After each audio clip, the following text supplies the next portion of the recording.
Hello, എല്ലാവർക്കും നമസ്കാരം. അപ്പോൾ ഇന്നത്തെ ക്ലാസ്സിൽ നമ്മൾ ഇന്ത്യയിലെ ദേശീയ പാർക്കുകളും വന്യജീവി സങ്കേതങ്ങളെക്കുറിച്ചിട്ടാണ് ഡിസ്കസ് ചെയ്യാൻ പോകുന്നത്.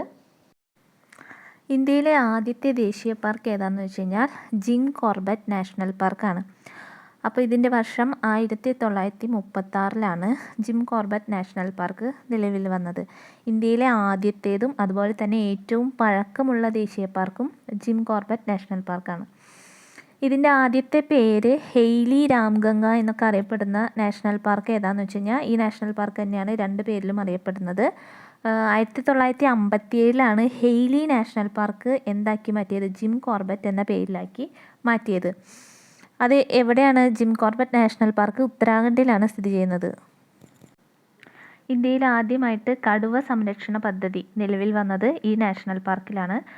1973 ഏപ്രിൽ 1 ഇന്ദിരാഗാന്ധി പ്രധാനമന്ത്രി ആയിരിക്കുമ്പോഴാണ് കടുവ സംരക്ഷണ പദ്ധതി നിലവിൽ വന്നത്. അപ്പോൾ ഇത്രയും പോയിന്റ് ജിം കോർബറ്റ് നാഷണൽ പാർക്കിനെ കുറിച്ചിട്ട് ഓർത്തിരിക്കുക. അടുത്തതായിട്ട് കാസിരംഗ നാഷണൽ പാർക്കാണ്. ഇതെവിടെയാണ് സ്ഥിതി ചെയ്യുന്നതെന്ന് വെച്ച് കഴിഞ്ഞാൽ ആസാമിലാണ് കാസിരംഗ നാഷണൽ പാർക്ക് സ്ഥിതി ചെയ്യുന്നത്. 2023 ഗജ് ഉത്സവ് രാഷ്ട്രപതി ഉദ്ഘാടനം ചെയ്തത് ഏത് ദേശീയ പാർക്കിലാണെന്ന് ചോദിച്ചു കഴിഞ്ഞാൽ കാസിരംഗ നാഷണൽ പാർക്കിലാണ്. ഈ ഗജ് ഉത്സവ് എന്ന് പറയുന്നത് 1991 പ്രൊജക്റ്റ് എലിഫൻറ്റ് പദ്ധതി ആരംഭിച്ചത്. നമ്മൾ നേരത്തെ പറഞ്ഞു പ്രൊജക്റ്റ് ടൈഗർ എന്നായിരുന്നു 1973 പ്രൊജക്റ്റ് എലിഫൻറ്റ് 1991. അതിൻ്റെ 30ാമത്തെ വാർഷികത്തിനോടനുബന്ധിച്ചിട്ട് രാഷ്ട്രപതി ഉദ്ഘാടനം ചെയ്ത ഒരു പദ്ധതിയാണ് ഗജ് ഉത്സവ് 2023. അത് ഏത് ദേശീയ പാർക്കിലായിരുന്നു? കാസിരംഗ ദേശീയ പാർക്കിൽ വെച്ചിട്ടാണ് ഉദ്ഘാടനം ചെയ്തത്. പിന്നെ നമുക്കറിയാം കാസിരംഗയിൽ പ്രധാനമായിട്ടും കാണ്ടാമൃഗങ്ങളാണ്. ഒറ്റക്കൊമ്പൻ കാണ്ടാമൃഗങ്ങൾക്ക് പേര് കേട്ട ദേശീയ പാർക്കാണ് കാസിരംഗ. ആ പോയിന്റ് കൂടെ ഓർത്ത് വയ്ക്കുക. ഇന്ത്യയിലെ കടുവാ സംരക്ഷണത്തിൻ്റെ കാര്യത്തിൽ ഒന്നാമതെത്തിയ കടുവാ സങ്കേതം ഏതാണെന്ന് ചോദിച്ചു കഴിഞ്ഞാൽ പെരിയാർ കടുവാ സങ്കേതമാണ്. നമുക്കറിയാം കേരളത്തിലെ ആദ്യത്തെ കടുവാ സങ്കേതമാണ് പെരിയാർ. 2022 കടുവ സെൻസസ് പ്രകാരം രാജ്യത്തെ ആകെ കടുവകളുടെ എണ്ണം എത്രയാണ്? 3167. 3167 ആകെ കടുവകളുടെ എണ്ണം. ഇത് മുന്നത്തെ 2018 സെൻസസ് പ്രകാരമുള്ളതിനേക്കാൾ എത്ര വർധനവാണ്? 200 എണ്ണത്തിൻ്റെ വർധനവാണ്. 200 എണ്ണം കൂടുതലാണ്.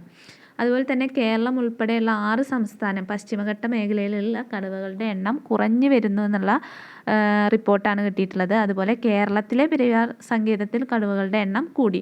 അപ്പോൾ പശ്ചിമഘട്ടത്തിൻ്റെ ഭാഗത്തുള്ള കടുവകളുടെ എണ്ണം കുറയുകയും കേരളത്തിലെ പെരിയാർ കടുവ സങ്കേതത്തിൽ കടുവകളുടെ എണ്ണം കൂടുകയും ചെയ്തു. കടുവകളുടെ വംശനാശം സംഭവിച്ച ഏത് രാജ്യത്തിനാണ് ഇന്ത്യ ഗവൺമെൻറ് കടുവകളെ നൽകാൻ ധാരണയാക്കിയിട്ടുള്ളതെന്ന് വെച്ച് കഴിഞ്ഞാൽ കംബോഡിയയ്ക്കാണ് ഇന്ത്യ ഗവൺമെൻറ് കടുവകളെ നൽകാൻ ധാരണയാക്കിയിട്ടുള്ളത്.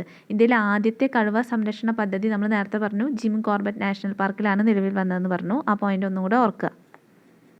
ഇനി അടുത്തതായിട്ട് പ്രൊജക്റ്റ് ചീറ്റയുടെ ഭാഗമായിട്ട് ഇന്ത്യയിലെത്തിയ ചീറ്റകളെ തുറന്നു വിട്ടത് ഏത് ദേശീയ പാർക്കിലാണെന്ന് വെച്ച് കഴിഞ്ഞാൽ കുനോ ദേശീയ പാർക്കാണ്. കുനോ ദേശീയ പാർക്ക് എവിടെയാണെന്ന് വെച്ച് കഴിഞ്ഞാൽ മധ്യപ്രദേശിലാണ് കുനോ ദേശീയ പാർക്ക്. പ്രൊജക്റ്റ് ചീറ്റയുടെ ഭാഗമായിട്ട് ആദ്യഘട്ടത്തിൽ ഏത് രാജ്യത്ത് നിന്നാണ് 8 ചീറ്റകളെ ഇന്ത്യയിൽ എത്തിച്ചതെന്ന് വെച്ച് കഴിഞ്ഞാൽ നമീബിയയിൽ നിന്നാണ് ആദ്യഘട്ടത്തിൽ ചീറ്റകളെ ഇന്ത്യയിൽ എത്തിച്ചത്. രണ്ടാം ഘട്ടത്തിൽ എവിടെ നിന്നാണ്? ദക്ഷിണാഫ്രിക്കയിൽ നിന്നാണ് രണ്ടാം ഘട്ടത്തിൽ ഇന്ത്യയിൽ എത്തിച്ചത്. ആദ്യഘട്ടത്തിൽ 8 ചീറ്റകളും രണ്ടാമത്തെ ഘട്ടത്തിൽ 12 ചീറ്റകളാണ് ഇന്ത്യയിൽ എത്തിച്ചത്. അപ്പോൾ ഏത് ദേശീയ പാർക്കിലാണ്? കുനോ ദേശീയ പാർക്കാണ്. കുനോ ദേശീയ പാർക്ക് ഏത് സംസ്ഥാനത്താണ്? മധ്യപ്രദേശിലാണ്. ഏറ്റവും കൂടുതൽ ദേശീയ പാർക്കുകളുള്ള സംസ്ഥാനം ഏതാണെന്ന് വെച്ച് കഴിഞ്ഞാൽ അതും മധ്യപ്രദേശാണ്. 11 ദേശീയ പാർക്കുകളാണ് മധ്യപ്രദേശിലുള്ളത്.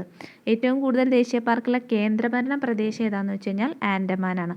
9 ദേശീയ പാർക്കാണ് ആൻഡമാനിലുള്ളത്.